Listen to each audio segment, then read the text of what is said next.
most important friend, without doubt, in this whole lockdown and period of crisis is our relationships. You know, when they're great, every day is a great day. And if those relationships start to wear a bit, they get a bit tense, then everything becomes doubly hard, right? And so looking after our relationships, both personally and professionally, I think is super, super important to us. And the good news is there are definitely things we can do to make sure that we look after those relationships. And so let me introduce Artemis. Artemis is a chartered counseling psychologist. And I have actually worked with Artemis myself as a client, very successfully, I might say, a number of years ago. I don't know how many years ago that was. 5, 6, even?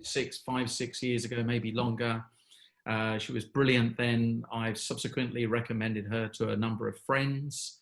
I often quote her techniques and ideas in some of my own workshops, and people have used those and to very good effects. I was thinking, but I'll give credit to my wife here. We were walking along the river and we were having a conversation about the next one. I said, I really want to do something on relationships. You know, I'm noticing there's a lot of tension, and I can see, you know, both personally and professionally, a lot of the emails I'm getting, that, you know, let's do something on relationships. Who do we know that might be really good in a webinar setting to talk about relationships? And Fee said, what about Artemis? I said, what a great idea. So I called Artemis up, and here she is today. She grabbed it with both hands. She's been fantastic. The last week we've been speaking about this, and she said, yep, I'm definitely up for this. So Artemis, little introduction. Hello, everyone. Some of you know me, some of you don't, but I thought I'd come along, and thanks, Marty, for having me. I even had to put on a nice dress, so it's good. It feels like I'm going out. It's great. So I'm going to be talking about relationships and be able, hopefully, to give you some tips. But before that, I wanted to share some experiences, and these are live experiences, all confidential, of course, but so I wanted to do it in 3 stages. Can you hear me? Before you get started, hold on a second. Yeah, before you get started. So what sort of work do you do, and who do you work with? Okay, I work with, well, I was in the public sector before, and I was a specialist for couples and families. And of course I do one-to-one, we all do one-to-one, even if we work with couples and families. And now I work in the private sector, and I see couples, and I see one-to-one, people one-to-one, sometimes families, although sort of rarely nowadays. Okay. And so what I'd like to do is, just before we get started, is just to ask everybody, and if you could put this, as you know, if you're new to this, there's a little chat box, and you can click on the chat box and you can write comments. A number of you are already doing that. Any comments as you're going along, I'll be asking for thumbs up and what your opinion is about certain things. Please pop those in there. So perhaps, could I just ask you, in a word, perhaps give me, this is everybody, give me a word that describes your relationships at this point in time. What would be a word that maybe a couple of words that describe where you're at right now? And this both could be personal and professional. So just give me a word. Rich, like it. Up and down. Joyful, disastrous, Chris. Happy, flourishing, very tense, incredible, distant, ever-changing. Yes, fascinating. Fascinating, what a great word that is. Fascinatingly bad, fascinatingly good. Professional, closer, nice, loving, tolerant. Will you be talking about relationships with ourselves? Good point. Wrong, intense, tolerant, fun, lonely, interesting, deep, honesty, pleasant, intimate. So we've got a right mixture there, right? We've got a real mixture there. So I've restarted a relationship with my ex-husband. How brilliant, fantastic. Right, let's see where that one goes. All right, so look, thanks for that. I'll be asking other questions as we go along. One thing that strikes me, Artemis, about this whole thing is that, and anybody who knows about the sort of Maslow's hierarchy of needs, when this all kicked in, I thought, wow, this really does give meaning to that. You need food, you need shelter, you need that over your head. You've got to make sure you're protecting yourself. Mm-hmm. But what's the next level on that Maslow's hierarchy of needs? It's relationships. It's the need to feel connected. Yeah. So it's pretty, it's one of the first things that we need to feel secure. Uh-huh. So over to you. I'm going to kind of flick the screen between, if Artemis is speaking for a bit of time, we're going to change the format slightly. So over to you you have this lovely metaphor about your tsunami, which I really like. Well, first of all, I have to say, I'm going to pick up the point of the person who said something about the relationship with yourself, because ultimately, let's face it, it all starts from ourselves. So I'm going to start on that and then slowly lead you into sort of the relationship and all that with your partner, maybe with your colleague, with your friends. It's relationships, is a kind of wide subject here. But let's talk about one thing.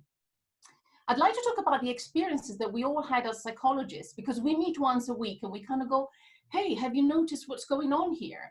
And what we've all noticed is this sort of tsunami of anxiety, as predicted, really. So there we are, seeing the wave coming, and we all thinking, oh gosh, what does that mean for us?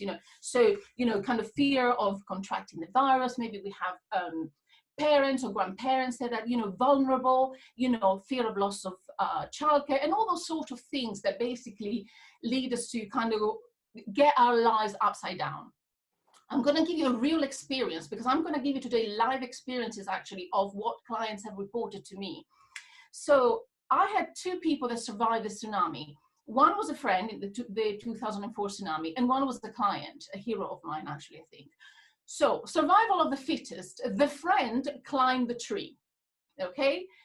The client actually, for some reason, she was alerted. So her fight and flight got a very, maybe there was news on the TV, I can't remember exactly the story, but she left the hatch of her flat open so she could get to the roof. Went down to the beach, and then the wave was coming, okay? So she just ran, grabbed the child with her and ran to the roof.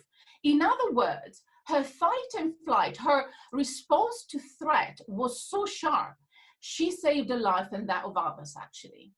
So I would like to ask you all, where are you with this? Who are you in a moment of crisis?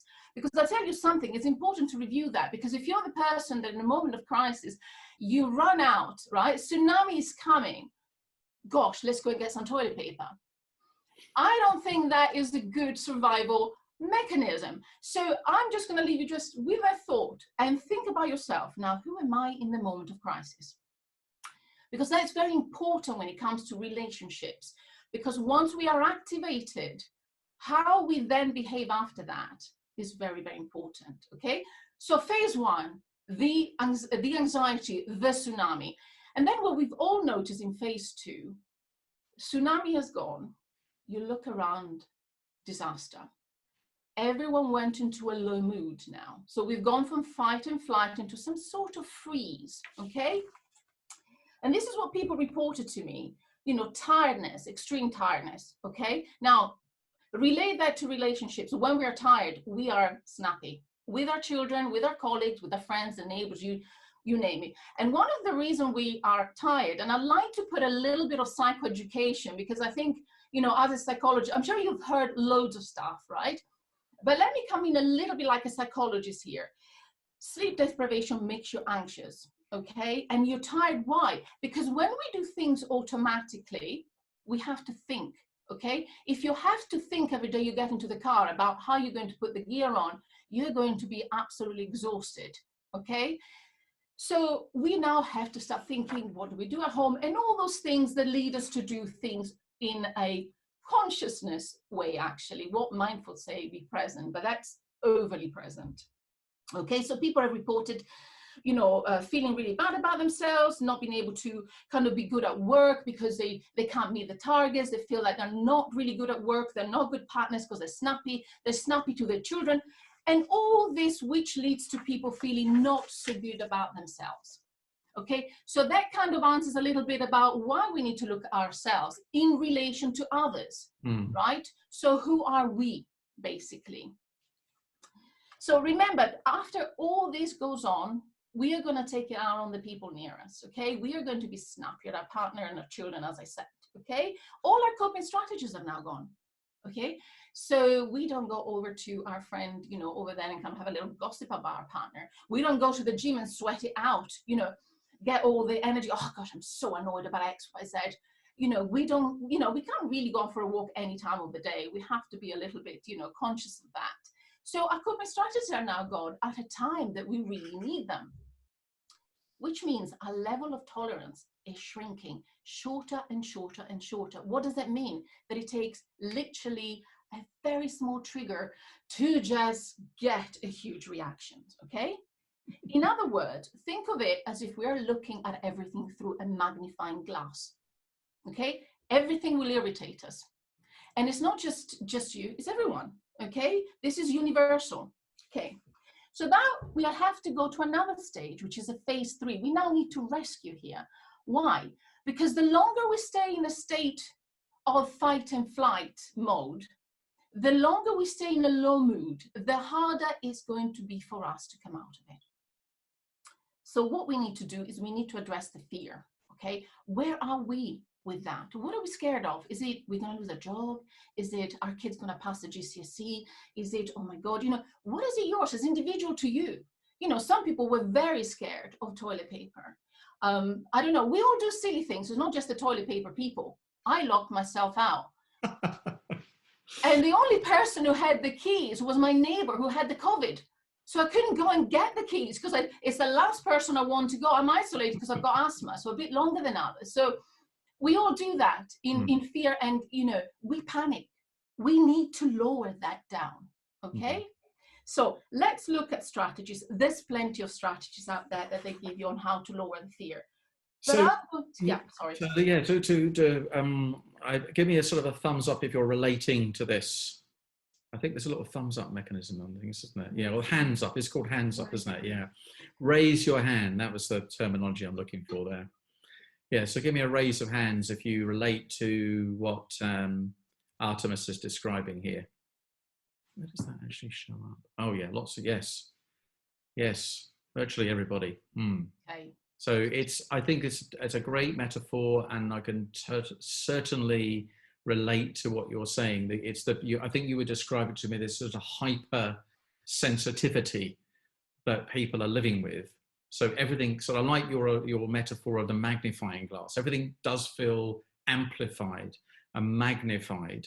Yes. And then people start responding to ridiculous stuff out of proportion to the size of that trigger, which we then obviously duly respond to that, thinking, what are you getting so wound up about that for?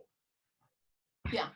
In normal times, you wouldn't be getting so irritated, but now you know, okay, this is why I check with yourself, and even, you know, talk to your friends or your partners. You know, everybody's in the same boat. There's no point being like, oh, I'm okay about this. Just, you know, express it, acknowledge it, okay? Because in doing so, actually, you're gonna feel better. Okay, so don't stay with that alone, because remember, everyone is feeling it. And those who say I'm absolutely great, personally, I don't buy it. Okay, but let's do a few things to try and manage that. Okay, because we're at home now. And the first thing I would say, it's in the news, and everyone says, oh, stop watching the news 24/7. Okay, I couldn't agree more. But why? Why do we need to do that? Because our minds tend to selectively attend to that which comes our way and that we think we need to solve, like a problem, even if it's irrational at times, okay? So, for instance, if I say to you, don't look at the white rabbit on my head, don't. How many of you possibly are looking at the white rabbit, even though your rational mind goes, there isn't a white rabbit? The other part of you is going to try to solve the problem. We selectively attend to that which needs to be solved. Okay, that's a great system we've got. So if you're watching the news all day, and let me tell you another theory in the cognitive behavioral therapy, it is the thinking that determines the way that we feel, and then the way that we behave, and then sort of we have physiological kind of manifestations of that. Now, if you put negative thinking into your mind, you're going to have a feeling. Now, think of that negativity going in all the time, 24/7, looking at the news, and we're looking for some sort of solace, trying to find a solution, we're not going to find it. Because to be honest with you, no one has it at the moment, really. In fact, it creates more uncertainty because now everyone's uncertain about it, right? So yeah, be informed, but don't do that 24/7 because that's going to make you feel worse. Okay, so that's what I would say to you. Manage the amount of negativity that you put into your mind. Okay. Okay. So what do we do about it? What Okay. tips have we got that we can offer people to lower this feeling of sensitivity? Because the feelings are real, right? I mean, they are normal to have, but, you know, so the first thing to do is to be aware of it, to lower them. Yeah. What can people start to do in their specific relationships? Okay. First, I know we go into the relationship, you're going to really not like me. We will get there. Remember something, all those advice that's given to you about exercises, yoga, and mindfulness, all those things work. So don't kind of go, oh yeah, oh, another mindful, no, put those in place because that will lower your fear. You will manage, your breathing will manage your fight and flight. Then you're going to be in a better position to start talking.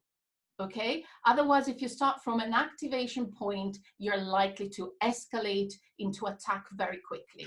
So what you're saying is, if you can either deal with the activation when it's happened, but better still is to avoid the emotional state that causes you to feel activated by using some of the techniques you're describing. Yeah, you need to manage it. You can stay in a little bit for an activation because you need to sort of react quickly. You know, the case of the client going up in the roof, but you may need to sort out some food and the schooling and the internet. Yes, that is very useful for that. You're fighting it at the right time, but you can't stay there all the time because it's not going to be useful. Actually, it's going to become a negativity for you. So what I suggest, use all the skills given to you, and trust me, they work. The only thing I have to say about exercise, possibly it's better to do it with kind of live Zoom if you can, because you're making connection. Okay, if you're staying connected, and this is very, very important, I'll explain to you later why, it will lower your anxiety and your low mood. Your low mood in connection, it starts getting better. We have evidence for that even in depression. Connection is very, very important. Then we are now in the phase of rescue. Okay, we've calmed our system down, we've acknowledged where we are, we open conversation. Okay, and what I suggest is an exercise that I give to everyone, but let's talk about couples now. We need some couples MOT. Okay, we need some time to address not just the lower part of the Maslow hierarchy, the needs. We've done that, we've done the shopping, we sorted all that, and now we need to kind of get a little bit higher. We need to start meeting our emotional needs. We need to discuss how we're feeling. Bear in mind that your partner is also feeling anxious like you are. And people say to me, oh gosh, not at the end of the day. Oh, I don't want to talk to my partner. I've been on the phone with my boss all day. I've been doing this and that. I'm tired. Okay, granted, look after yourself, but you need to set at least an hour a week, perhaps if you can more, brilliant, where you're doing that MOT. And it looks like this, okay? Dedicate specific time. Don't just start, going on, oh, I'm really stressed. You sit down and you do a co-counseling session. Okay, and I would say manage the time because it goes out of time, it gets all unbounded, people could argue. Let's say 20 minutes. Okay, the first person, A, has a talking object, and the person starts talking about how they're feeling or what is going on for them. Okay, I'm going to be very specific about the language in a minute here. Okay, let's do the 20 minutes. The other person cannot interrupt, and please don't have distractions like phone, TV, a message coming through, not even a glass of wine right now. Have it afterwards, because you need to be absolutely focused. You need to be present. Express how you're talking about, what you're feeling. After 20 minutes, pass the talking card, pen, whatever you want to use it, the object. It's a sign for the other person to know it's your turn. The other person takes the object and starts debriefing. Say, oh, right, is that what was, I didn't know what was going on. And they talk about whatever they do is a response to you. Okay? When that is done, the person that just responds starts their 20 minutes. Oh, yes, I agree with that, and blah, blah, blah. 20 minutes, pass the talking pen or card, and the other person responds. Okay. Now, it's very, very important here. Do not address the person's personality, address the behavior, right? Because remember something, we are so heightened, okay?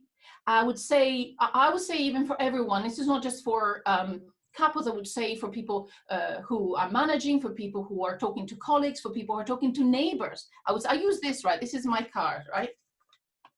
Stick it to your head and treat everyone as if they need to be handled with care. If you use the wrong language, you will be falling into argument.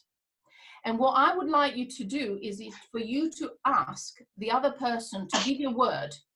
That could be red flag, a word that will stop you escalating. That's important, okay? And if that happens, leave the conversation and you revisit at another time. So remember, everyone is going through the magnifying glass. And I would say do the exercise at least once a week, if you can, more. And that will really, really help you to start opening honest conversation, and it will help you. Because don't forget, your partner, you know, you're friends, you were friends, maybe you're not at the moment, but you were friends once. And I'd like to invite you to think about that. You know, even look at some pictures when you had a great holiday together. That person is in the same position as you. And that's what you need to keep in mind. Can you just clarify the red flag idea again? So yeah. Somebody is speaking, they're feeling their energy is coming up, they're hearing something. What are you suggesting they do? Leave? Yeah, I suggest you go red flag, or use another word. Okay, right. I use handle with care. I love handle with care. Yeah. Stop. Because you're not going to come out of that alive. In other words, you are going to go into an argument, okay? Because now there's something that you perceived as criticism. And in the language, my advice is don't make assumptions, ask. You know, when you say that, sorry, what did you hear? Oh, you heard that. I thought it was something completely different. So it's very, very important during this period not to make assumptions, okay? We're not mind readers. Ask. So does it feel, do they leave and then they come back a few minutes later when they've calmed down, or what, you know, because if 5 minutes in you just leave, it's not really going to go anywhere, is it? No. But if you continue, and I've had that many times, people get worse. They get into war zone now. Because it depends how much they're activated. If they're slightly irritated, they can voice it and say, look, sorry, what you said now, you can do it in your 10 minutes. Don't interrupt. If you think you can cope with it, wait for your 10 minutes and say, you know, when you said that, you know what that did to me? That made me feel quite anxious about it. I'm feeling quite angry about it. You know, if you can handle it. But if you feel you're going to jump in and you can't even wait for your turn, it means you're in your fight. And I would say, look, time out, yeah, red flag, maybe we revisit tomorrow, or later on we set some time, but at the moment, do not get into an argument. It will be ugly. I mean, you shared this idea with us, and we did this, and it was, I remember the first few stages, you know, there were lots of red flags. But after a couple of times of doing it, something quite magical happened. Speaking from personal experience, that you suddenly start listening in a different way. You're listening at a different level. You're getting past the hurt, and you're actually listening to the pain, or you might not agree with it, but at least you start to listen to it. And I think that is the big difference. The key thing that you think that we don't want to lose this particular point is that if you are, it's not an interchange. The point about the 20 minutes, as I learned from you, is that you need the 20 minutes to be heard. And you don't start raising your eyebrows, tapping your fingers, you know, making puffs, and because that's effectively verbal communication. And the other person won't feel they're being listened to, and it just shuts everything down. So it's absolutely critical that you suspend your judgment as best you can. And I think when you practice this technique, you get better and better at it. And the other person can actually feel they can speak safely to you. And that is critical. Yeah. Because if you can't feel safe, things don't get said. What doesn't get said you know, the eyes manifested or the body manifests in some other uglier ways at a later stage. It's absolutely critical. There is as no judgment. And the Very thing is, listening is the skill. Hearing actually is a better word for me, because you see, we go in automatic pilot all the time, don't we? And you know, and research shows sometimes even the sound of the voice. You know, people go in automatic. They hear a sound, they assume it's nagging or shouting, and a criticism. People switch off. And what we want to do, we want to achieve is so that people don't actually put up a barrier. The moment you feel attacked, and it's likely that you're in the spirit, you're going to feel attacked, people put a barrier up. And once you got the barrier, people stop listening. They're in their own fight and flight. You know, they've got their own mask that, you know, come down from the plane. They're not going to put the mask onto you because they're trying to survive. So that's what we are trying to avoid. We've got a quick question here. Sure. Is it useful to agree the amount of time out so that the other person doesn't feel rejected or left alone? Sorry, the time out. Yes, I would say agree the time out and say, and then if it still is, you're really still activated, I would say, we don't have time today. Maybe the kids have come up. Let's put time aside tomorrow night. Okay. It's important that the other person knows exactly when. And you may not be able to do it on the same day, but as long as people know that where they stand, they know they will have time to be heard. Yeah. Vital. I mean, I'm speaking from a personal experience here. This is an unbelievably, it seems so simple, but it is an unbelievably powerful technique. And, you know, it was really instrumental in, I mean, certainly for Fee and I, worked incredibly well. It was unbelievably healing over a period of time. So, and I practice that, and I practice that in my work, you know, when I'm with clients. You know, it's listening at a whole different level. It's really making sure that you are genuinely listening. You're not selectively listening. Yeah. Okay. So we've got sort of 20 minutes to go before we get into Q&A. So let's, any question, in fact, let's just pause there a second. Is there any questions? You can leave questions, by the way, in the Q&A. You know, please put the questions in the Q&A if you want to answer them later. If you have any specific questions now, then please pop them in the chat, and we will answer them as we kind of go along as these things come up. One question here is, are there any specific questions that would be useful to ask the other person to help them share? So if you're the speaker and you've got the stick and you're holding, but before you finish, or maybe are there some questions that you feel that, or do you set that up before? I wouldn't necessarily set them up before, because some of this stuff, it's spontaneous. Yeah. And the question, I would be reluctant immediately to ask questions, because it means it puts the other person again on the spot. Okay. I personally would like to hear what the other person has got to say. Yes. Yes. I agree. Yeah. I agree. Be more spontaneous. Yeah. Pass on. Yeah. How is it for you? Yeah. What did you hear? Otherwise, they feel that they're answering your questions and it's your content then. Yeah, I agree. Okay, let's keep it going. Okay. So another important thing is people go, you know, oh, you got to have more empathy, demonstrate more empathy for each other. I tell you, when couples in general are going through a tough time, I can tell usually by the lack of empathy.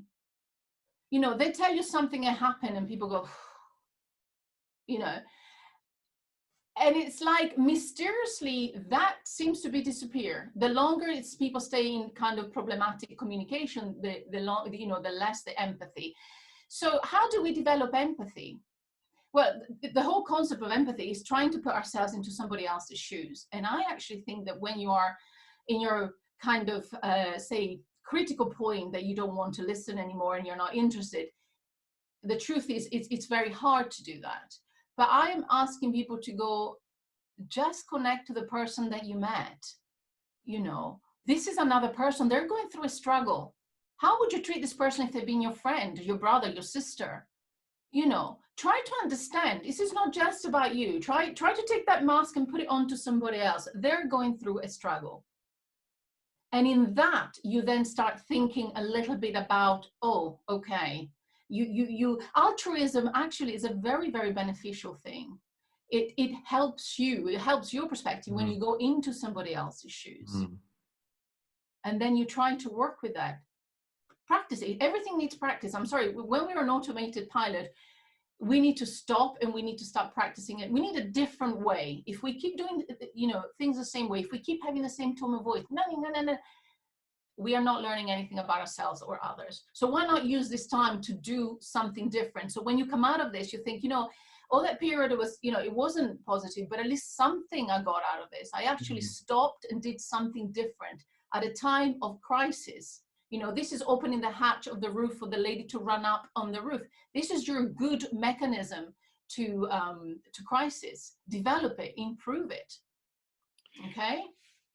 What we'll do, we'll move through some other ideas, and then we'll come back. There are some other questions, but we'll come back to those. So if you keep putting the questions in, I will definitely get to those. But just let's just move it on a little bit further from that, because there's some other great stuff you've got for everybody listening. Okay. Another thing to do is to actually look at your balance, because now I won't bore you. We all know what's happening here. We don't have any balance. You know, people are tired and all those things are going on. How can you establish a good balance in your life? And I use the ACE, which is from the sort of behavioral therapist. You got the cognitive behavioral therapist, and then there is the behavioral therapy. Sometimes when your cognition, where your thoughts are negative, everything has been taken over, you're tired, doing something behaviorally can actually help shift things. So a very good balance between achievement, pleasure or enjoyment, and closeness actually can make you feel really, really good. Okay? It's individual. I don't know what is pleasure for you is not for somebody else, but let's say a good balance between having done a few hours work and then having a bit of time with your family, closer. Maybe you play a game that's pleasurable. So I would do, you know, I would look at your structure in the week and go, how much of each have I got? A good balance between the achievement, the closeness, and the enjoyment is very important for mental health. Do it with your whole family, okay? Because too much achievement means you're working really hard, but you don't really have some downtime, and your family are going to start feeling a bit isolated and lonely. Okay, this is a problem with family working at home with children, because I've had people kind of saying to me, you know, my God, I've got to meet with my boss, but my child is doing school, and I feel I'm not attending to my child, I'm not attending to my work. I feel really bad about everything. Okay, so this is actually important to find a balance there.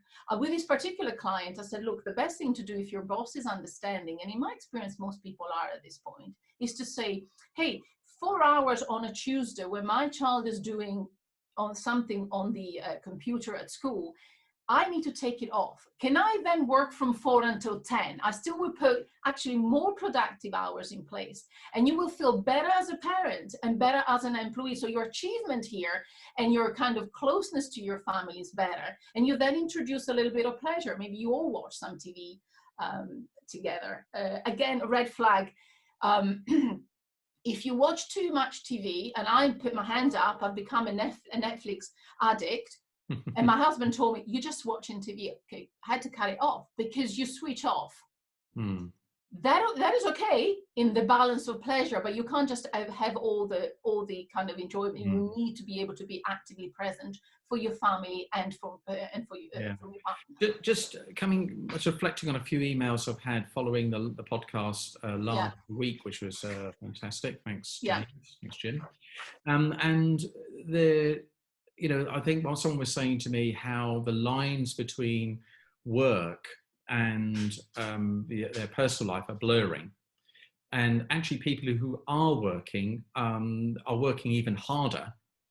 And one person said that my home, once a sort of safe haven, is now being infiltrated with the negativity I'm receiving from my boss and his superiors, making all sorts of demands on me, and there is no escape, and therefore it's in my house, and my immediate family are around me. I've really related. I thought, wow, yeah, there's a big responsibility upon leaders to be able to manage that. At the same time, the leader is kind of, someone was saying to me today, well, I'm not quite sure if people are really working hard enough. So I've got to put a little bit of pressure on them. So there's a real conflict there, isn't there? I think particularly for people in there, I particularly like this, achievement, closeness and enjoyment. That's very relatable in a professional environment. You've got your goals you want to achieve. You've got the closeness and the connectedness with the team. And you've got to make sure it's enjoyable, that people feel productive and excited about their work. So it's a really good model. But just on that blurring of the lines, how can people deal with that when they're at home? Okay, we need some kind of message that tells us, okay, the office is closed.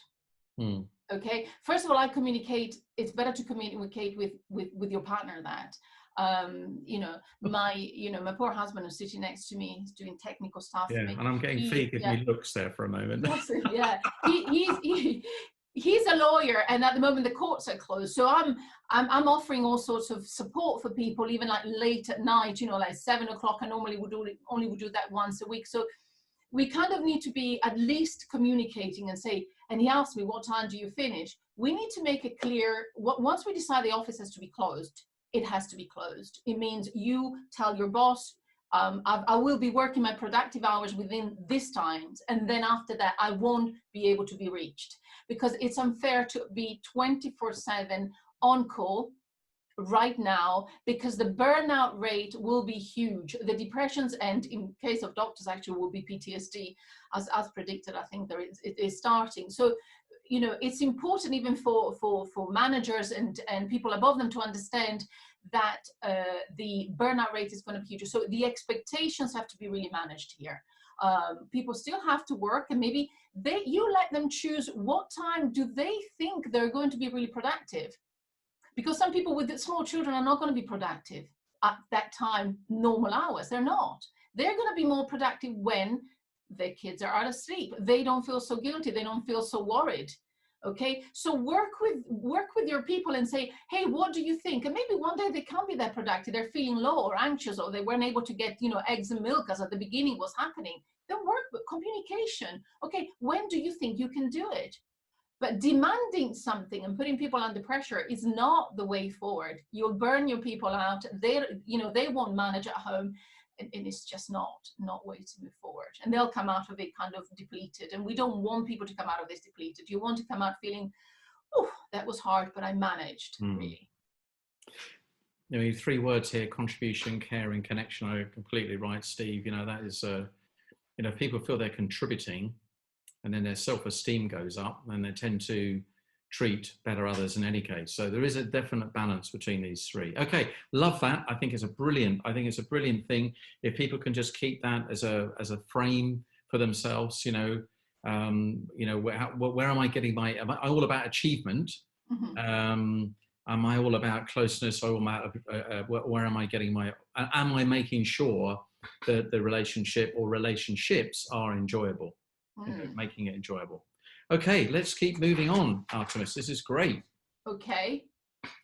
I think definitely dealing with would be good to. We spoke earlier in the week about this sort of heightened criticism. Small things become big things. We talked about the magnifying glass effect earlier on. So, I mean, maybe something around that, and also, that how can we keep the lid on that, because that can become a real niggling thing in the background and manifest in uglier ways, right? Okay, yeah. I always come from a slightly different place. I would use, rather than sort of dampen it because we're going to selectively attempt to sort it out, I would come to a degree of acceptance. Okay, acceptance is a good place. Bearing in mind everybody is really, really sensitive. I'll give you an example. So my neighbor, really good friend of mine, had her husband, they all had COVID, and I didn't want to be near her. I was offended that she was going out. Okay, that was my thing. I felt, oh, we all doctors in the family. She took that as an offense, right? She stopped talking to me. I don't know right now what happened, but what I need to do as a psychologist, and because it goes with my value, at some point I need to explain what I translated, what I read into her behavior. So whether she speaks to me or not, it doesn't matter. Mm-hmm. The point is that I want her to feel okay about it so that she knows why I did that. Mm-hmm. Okay, so criticism, it's going to be perceived in all sorts of directions here. We cannot make assumptions. People will be feeling criticized. But at some point, if there is a fertile ground, I'd say communicate it. If it can be face to face, do it via email, letter. You know, I think it's only fair that people know where they stand. Oh, she stopped talking to me. Why? The unknown, you know, we're already very low in tolerance because there's so much uncertainty, and most people struggle with uncertainty. So let's be open about it and not directly offensive, but come from the I, right? Sorry, I perceive that as that. I could be wrong, but that was my assumption. What did you read into that? Going back to checking in with people, checking what their assumptions are about what you did, okay? And another thing that I must say is quite important, socializing, okay? We cannot do that face to face, but it would be very important to, especially for those who maybe have relationships in a different country, maybe they're isolated alone, and unfortunately I have clients who've got that. You need to keep, you know, luckily we have Zoom. Can you imagine if that happened years ago? You need to have communication with your friends and family if you can, on Zoom or on phone call. Don't isolate completely, because you will be tempted to isolate. The lower the mood, the more we start isolating. We see that in depression. When people are actually depressed, you know, it's counterintuitive. They should communicate more, but they don't. They retreat. So make sure you make that phone call. You talk to your friends online, okay? So maybe we do pub nights. I'm sure loads of people do it. Pub quizzes, you know what I mean? Okay, it's not as good as meeting face to face in a pub, but for now, that's the new way. And I would say, don't forget your socializing. Excellent. Okay. Okay. How do people, how do they deal with the need to, you know, when you're being criticized or someone's nitpicking, or if your boss is saying something to you and you think that's unfair, there's always going to be a need, a part of us that wants to defend ourselves, right? So how do people deal with that? Without I had a client who had perceived a boss not giving him and her, you know, enough work, because maybe, you know, this person started fantasizing, perhaps it was, it's because I've got kids and nobody else has. And the criticism is very much about self-esteem, isn't it? We are now starting to doubt how good we are, our relevance, our significance, as we were mentioning before. You can sit there and fantasize forever, but you won't have the answer. I would always ask in a nice, polite way, okay, is it the case? I am feeling this way. Do you think that? And when this person went back to the boss, it wasn't at all, actually. This person's boss was trying to actually help this person, but not giving too much work, knowing that she had kids. So this is how we name it. Okay, we name the elephant in the room. We don't use language that offensive. We use the I, because ultimately it's your perception. It may be completely different. This is why we can't make assumptions. I go back to the same, you know, ask. You know, what's the worst okay, you got two choices. One, you sit there and ruminate and remember what we selectively attend to grows, okay? So you can sit there and ruminate, and then you'll be sitting at night going, oh gosh, is it me? Da, da, da. Your subconscious is going to try to deal with that, and you have really terrible sleep. You get up in the morning, feel worse about yourself because you're less productive. You're then, you know, kind of annoying with your family because they're making noise and you haven't got a head for it. No, ask. You know, I'm feeling this way. And if someone doesn't want to give you the answer, fair enough. But, and also be aware, you will feel not as skilled, okay? You know, even I as a therapist, and we all the other therapists, whatever we were working on, it actually got erased. It was a question of, oh, okay, we can't be working about the issue. We now have all new set of goals, you know, and sometimes the internet goes down, and sometimes people have got the kids walking into the therapy. So, you know, what you had before as good way to work, they're not in place anymore. So bear in mind, be kind to yourself. You won't have all this, you know, all these sort of skills or, you know, the environment that you had before to perform. So your point is about, I mean, it's come back to this thing about having increased tolerance. You know, when you're hearing the criticism, you know, you don't need to defend. You should suspend that, and just you know, listen. You know, whatever it is, and it's you know, and I think you have to be sort of fairly forgiving, whether it's personal or professional. When people are under pressure, that's what they're going to do. You know, they're going to behave. One of the questions we've got here, actually, because we've got sort of 10 minutes officially left. We're happy to stay on, by the way, a little bit longer. I think you might have a little bit more time, Artemis, so we can carry on past the hour. But just to get to some of these questions before we finish here. Someone was saying here they find it quite difficult to address the behaviour, not the person. You know, they understand the red flag technique, but how best can you kind of hit the reset button? Okay, just remember that we are not just our behavior. Our behavior is a result of thinking and feeling and behaving, okay? I'm going to depersonalize it, because if we depersonalize it, we can put up with it. If we think, oh, he's out to get me, she's out to get me, is that for me? If we go into that defense mechanism, we're never going to come out of it, actually. So just look, what is it in the behavior? Because it's not the whole person. You're with that person because you've chosen to, okay? Now things are not quite as good, but what is it exactly that is irritating? Because some people say to me, oh, the way he stashes the dishwasher. No, there's something else. What does that mean for you? I know. But there is only one way to stack a dishwasher, right? Well, you know, we have these arguments with my husband. He's a lawyer. He's very straightforward. It's black and white. I'm like, no, it's my perception. No, sometimes, you know, it's black and white. Well, I'm a psychologist. I go by perception. What is it that your partner perceives as? What is that behavior? Ask again. Yeah, it is difficult. Don't get me wrong. It is difficult. We're not here to say it's, but you need to work. And the more you work at something, and Marty can tell you that, the better you get at it. And I use a very, very good psychologist, Winnicott, 1969, the phrase of good enough. Okay, we're not going to go perfect now. We're going to go, is it good enough? Okay, and that's, if something is good enough, that's our aim for the time being. Okay. Do you need me to summarize, to do a summary of all that I've mentioned? Yeah, just do a little summary, and then I'll just cover off a couple of these other questions that are here. Yeah. Okay, I'm going to release my poor husband, who's now needs some time to go and do his own Zoom. Did you need to go, sweetheart? Or you're happy to stay, babe? Yeah, he's going to sneak out. All right. Thank you, husband. So technical. He's a lawyer, but I'm not a technical person. So, good. So we're going to address the behavior and not the person, because a behavior can be changed. Okay.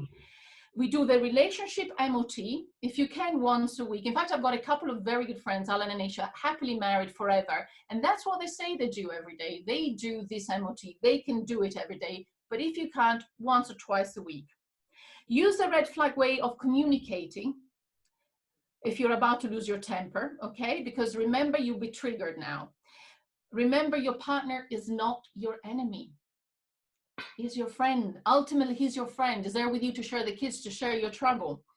Accept that people have different experience. You get to a point is, you may not agree, but we can't just brainwash everybody to think like ours. People come to me in their relationship and they say, oh, we have different, we watch different programs. We're not clones of each other, okay? We need acceptance of that. So don't assume, ask. Ask if your perception matches the one of your partner. And this is the key. Don't use statements like, you always. I used to do that. And my husband told me, no, I'm not always. And I thought, yeah, that's really not the right way to address, because people don't always do something.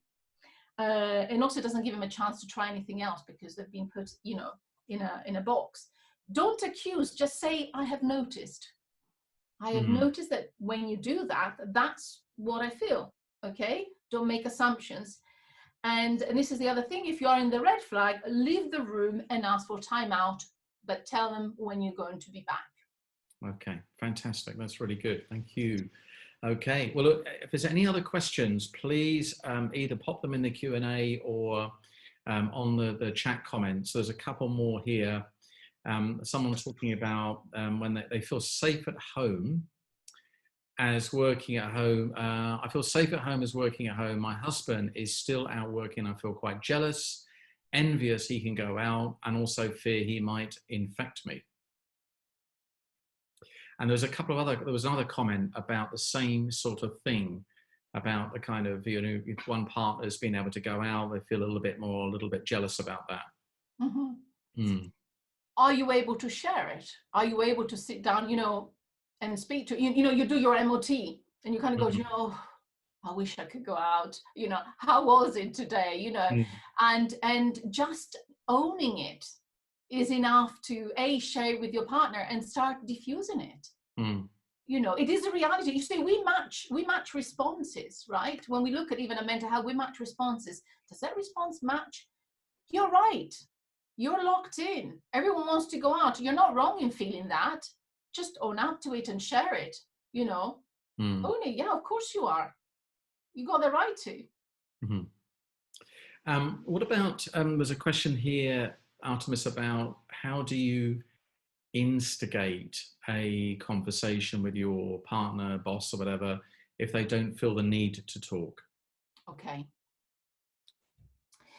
I would again say, look, it is your choice if you want or don't want to talk to me. But now that I've got something going on that will have consequences. I'm just going to let you know because I've got it, and all I want to do is express it. Mm-hmm. Then if someone doesn't give you the chance to do that, I would write it down. Even if you're not going to eventually sort of share it with your partner or whatever, I would write a letter directed to that person, even if you're not going to share it with them. But maybe you can even share it with a friend, or if you got a therapist you can talk to, but somehow get it out of you if they don't give you the opportunity. But it's a cruel thing to do because this is not just about one person's need. This is about two, it's about three. I've got my kids, I finish sessions and my child is going, I'm bored.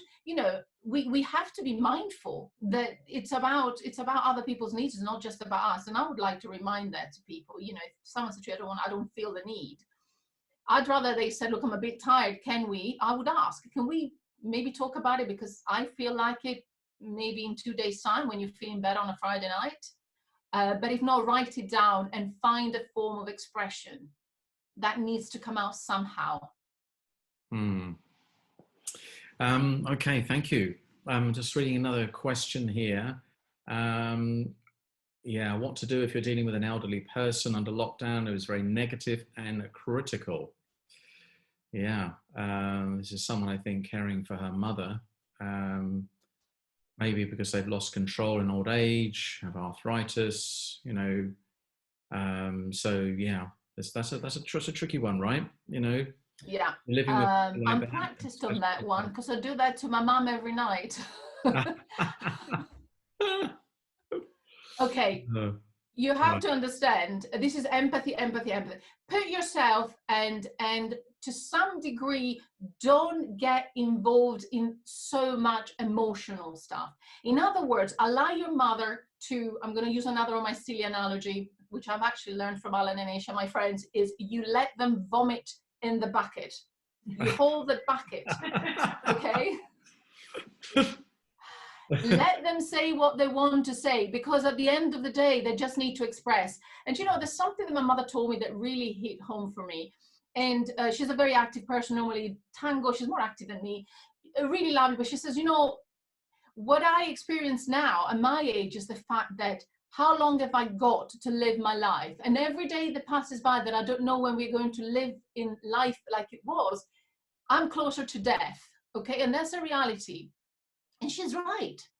So I have great empathy for that. And so I allow her to speak and go on, then take the bucket, chuck it, they feel better, you've done your job, don't get too involved in the context of the negativity, and feel good about the fact that you've done your job, and they feel better. Absolutely. Someone's saying, by holding the bucket for them, you realise the vomit is aimed in the bucket and not at you. Yes. Very Thank good. you. Yes. Thank you. Yeah. Absolutely. Question here is, during lockdown, we have people living together that don't normally live together. and it can get strained. We haven't, of course, experienced that. I'm just looking across the line. No, of course no one does. After all, but we do have other people living here. We have throughout the entire lockdown because they're living on their own, family members, etc. So yeah, we've experienced a little bit of that. It's I can relate to that. So they're saying, despite suggesting ground rules at the outset, it's hard to get everyone to stick to them, and irritations occur. And I don't want to turn into the referee. Any suggestions? It's a bit like going on holiday with your friends, and normally you get on, but the moment you go on holiday and you're sharing a cabin, everyone is really irritated, isn't it? So yeah, I mean, the thing is, again, sort of expect people are not going to follow the rule, but there is a reason why they don't, right? And I personally would like to know, I would sit down, but that's me, you don't have to do that. I would sit down in a group and say, guys, do we need, with a talking pen, to express some frustration and something that we can do actually to respect each other's space? Okay, allocate different space that people can and cannot do. We do it here as well in my place, because the truth is, when people, you know, don't live together initially, is for a reason. And so putting them together with the fight and flight response in a crisis, when they normally wouldn't anyway, because they would probably argue during periods that everyone is happy, like on holiday, you have to expect that there will be escalation. But I wouldn't let it go drastic, that people walk around really resenting. And remember something, when people live in a small space, like when we do even group therapy, people are replaying a dynamics of the role that they had in the family when they were children. They are very much in their child. Oh, I wanted to go to the toilet. And you can just check in with yourself and go, is so-and-so in their child? You need to stay mostly in your adult. So check in with yourself, because if you react to somebody in your adult state, they'll respond, they'll be invited to stay in their adult. This is a bit of a transactional analysis kind of model, you know, the child, the adult, and the parent. A lot of people are in their child, stroppy child at times. So try to remind yourself that if you communicate from your adult place, whatever is frustrating, they may be initially kind of go and be in their child, but you stay in your adult, they will try and match that. Yeah. My sister is a counsellor also. She was referring to that, and we recorded a short podcast with her. Actually, it's in the toolkit. People want to have a listen to that. It's only a half-hour thing, but it's really good. The parent, adult, child, relationship. I'm just going to officially say at this point, thank you for everybody for joining. We are happy to stay on for a bit longer. Have you got a bit more time, Artemis, if people want to? I do. The Sainsbury's shopping comes at 6, so I'm free until then. Okay, so we're okay for a few minutes, but I just want to officially, before we do finish, in case people do need to drop off, obviously, we booked the hour, but we'll continue speaking. But thank you all for coming. Great to see you all again. It's brilliant that you're attending these. We really do thank all the kind comments and encouragement to keep doing these, and we will keep doing them. And we will be doing another one next week, a little bit later in the week on Thursday, details of which will be sent to you either tonight or tomorrow. And if you had to drop off early from this also, we will make a recording available, and we'll do a little synopsis of the key things that we've covered in this session. So next week we've got it's all about taking back control. We set this whole thing up originally. It was all about coping with uncertainty, staying focused, and claiming back control. And next week is all about claiming back control. Some flagship from our flagship program, Power Up Performance. Going to be fantastic, full of great nuggets as usual. So we look forward to seeing you there. But let's just carry on for a little bit longer. Some people are saying thank you, and I know you've got to drop off, but I'll just have a quick reflection on some of the other questions here. Let's have a quick look here. Right. My sister, who's 69, suffers from anxiety. She can go out, but she likes so much certainty. We're selling my mother's house. She passed last year. Sorry to hear that. And she is struggling with the process due to other siblings and agreeing. I think more generally, this people wanting certainty is a real tough one. I mean, we talked about this in the very first webinar we did, the need for certainty, that we are certainty-seeking machines. Yeah. I mean, this is part of our survival, isn't it? If we know our enemy, we know where it's coming from, we can see it, we can deal with it. Right. There's a lot of stuff we don't have control over, but there's a lot of stuff that we do. So my advice would be focus on those things which you can control. Okay. So trying to create as much security within your household that you can, maybe, and advise everyone, get up in the morning, follow your routine as much as you possibly can. Wear your clothes. I tend to wear normal clothes every day because I don't like, just personally, I just don't like sitting in pajama all day. And so get up in the morning and try and manage what you would normally do, and you have control. So we selectively attend to that which we can do. And we try to disregard for the time being the level of uncertainty until it becomes clearer to us. Okay, fantastic. Another good question here. Is it enough to just listen and not get too involved with the emotional side? Question mark. What to do if your partner needs some form of feedback, but telling the truth could hurt them or make them feel worse? Okay. First of all, get your handle with care stick and go, what I'm going to say, is it going to be helpful? Okay. I never say. You're asking yourself that question before you say to it. the other person. Is what I'm going to say going to be helpful to the other person? So annoyingly, my husband does it. He asks a question. What is it that you're after when you ask me, when you need that confirmation? So in other words, what is it that they need?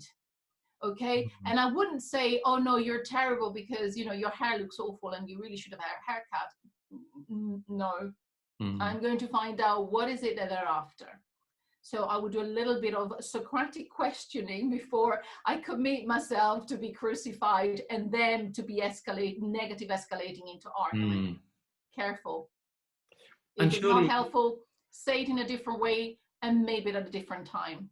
Yeah. And I think I think your point, you've got to be sure that for whose benefit is what you're about to say. Is it something that is it actually more about you, or is it more about the other person? Exactly. Who is it about? And that's what you need to be careful. Yeah. Good question here. So I think this definitely is relevant to a lot of people. How to help children cope with the emotional roller coaster confusion they may be experiencing. You need to be careful with children because it doesn't manifest as straightforward as we do, because they're not always in touch. They're not always able to express it. So what we've noticed is a lot of displacement. Children will say, oh, I'm just worried about the work. Or I'm just worried about something else. So it's trying to understand what your child is actually worried about. They are just as worried as we are. It's in the household, it's in the news, right? Allow your children to express it. Talk to them. Don't hold, this kind of repressed environment. So we don't talk about it. No. If they need to talk, let them talk. You know what I mean? I thought mine was bored for ages, and then I realized she was worried because I've got asthma, whether I got ill or not. It will be displaced, but it's there. So, and then try and get some nice distraction technique. Get involved with them, give them attention when they're stopped. I now consciously used to have my phone and now go put it down. Yes, darling. Make that MOT for your children as well. Look at them in the eyes. You know what I mean? Be nice to them. They are going to be and also admit when you lose your temper, because we will. Just say, oh gosh, I'm really sorry. That was really. Own up to anything, because the children should be treated like we are. They've got the right to express like we do, and you need to contain it. The good enough parents that Winnicott says helps their children contain their difficult feelings. And admit when you go wrong. Don't play the perfect mother. I'm always right. No, admit when you go wrong. I always admit it many times. I go wrong. Yeah, that's great advice. I think it's having empathy for our children at this time. So going up a little bit in age, teenagers, how to deal with the anxious teenagers and their future prospects. Because this has got to be, I've got one of these myself, so I can identify with this. Yeah. I work with a lot of teenagers, at the moment, actually, and it's the anxiety is displaced all over the place. And one of the things is because they don't have the main coping strategies, which is having their peers, because they can't see their peers. So again, we're talking about they're in their home, in the household. The teenagers want to relate to the peers, not with the parents. So, you know, it is a perfect storm here. And also schools now, you know, everything has gone online, and they don't get the right, they get the right support, but it's difficult to catch on how much is coming through and what you're meant to be doing. So I would calm them down. I calm my daughter down and go, you do your best, and that's good enough. Okay, I'll help you if you need to speak to teachers. You will have a future. Okay, right now you're on hold, we're on hold, the world is on hold, so you're not alone in this. Yeah, just imagine, it's universal. So, you know, generalize it, don't worry about it. You know, so I give my example. This is my second career. You know, I didn't have much issue at the A level. I took them much later on and then went to university. You know, it's not the end of the world. Okay, and if we are calm about it, we are going to put that across to our teenagers. Where I've got the problem is the poor parents are getting the pressure from the school. The parents can't manage to work and everything, and then they project their anxiety onto their teenagers or their children, and then everyone is like in a bad place. So I'm saying to the schools as well, try, although they've been very good actually, trying to understand that, you know, the pressure needs to be taken off. We will catch up at some point. Excellent. Yeah, very nice point. All right. Well, look, we're almost approaching 1:15. So I think we will. Oh, we've got a couple of new things here. Yeah, I think it's got people. Lots and lots of positive comments. Thank you for the advice. Really, really positive, very relevant, very useful, very helpful. Look forward to the next webinar. I have to go. Mum's bucket in hand. Thank you, Nick. No, it's been, we could obviously chat forever on this subject. And when I was talking to Artemis about this, she was I was trying to sort of say, well, you know, we've got personal relationships, we've got professional relationships, and we've steered a little bit more towards personal. I think there is a case for doing something around professional relationships as well, because obviously the same rules don't quite apply. Interestingly, the emotional rules apply, but how you apply them and what people will find acceptable and don't find acceptable might be something different in a professional environment. And I really think that anyone in a position of leadership has a real responsibility to be sensitive and connect with people. It's very, very difficult for them. It's difficult leading people at the best of times, right? But leading people now, really, really tough. So maybe we'll come back to that in a couple of weeks. Anyway, we wish you all well. Thank you all very much for joining us once again this week. That's what makes it worthwhile, the fact that people are joining all the time, keep coming. We're going to keep putting these on, and we look forward to speaking to you again. I'm just checking there are no super important questions we've missed. If I have missed your question, then, you know, I apologize. And the time that we've got, we try to get to as many of them as we can. And a very, very, very big thank you, Artemis. You have been super busy. I assume you don't normally are sitting in your little garden box there. You practice in in a different environment, I believe. Yeah. I actually have a bigger cabin that I could use, but I actually like to go to a clinic. I like to see people. I also supervise students. I love my people, so I'm not a good working from home. Maybe one day a week, but not more for me. Depends on your personality. Yeah, and look, if anyone, I would highly recommend Artemis if you want to hire her to talk to you about your own relationships, personally, professionally, or whatever. I can honestly say I've recommended tons of people to Artemis, and they've always enjoyed it. She has a really unique style, and you know, you can get therapists who kind of like put you to sleep and stroke their chin a lot. Don't really feel you come out with anything. You have to come up with all the answers yourself. I think what Artemis is very good at doing she has that balance of teasing things out and giving you some little strategies as well. So how do people get in touch with you if they want to? Okay, I'm on the counseling directory. Also, maybe you can put my details, my website on. And you're on link. You're on. We'll put our details on our site for you, and you're on LinkedIn as well, I believe.